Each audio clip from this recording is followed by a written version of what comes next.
going to learn what is middleware and how to write it in JavaScript.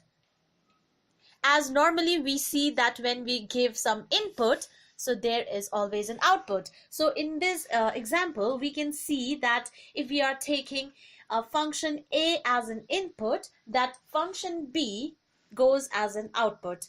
But this is a very normal situation.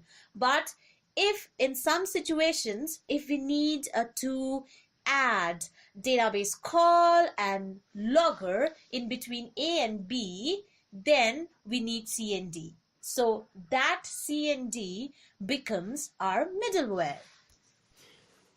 Here, let me begin with creating an app function with request and response as our properties.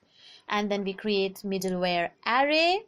We here create a use method to add new middleware.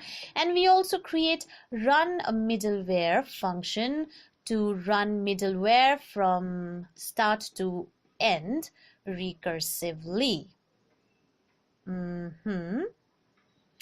And then we create a get method to call the middleware.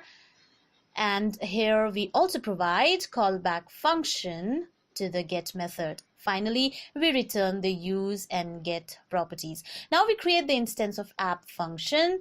Then we use a method to push new middleware. Here we call it middleware1.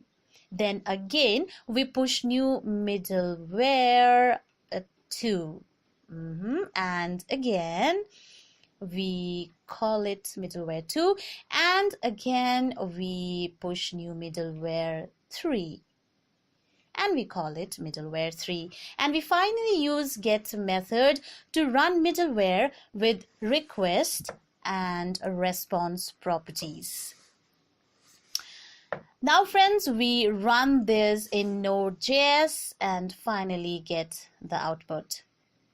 Thanks for watching. Hope you enjoy it. Bye-bye.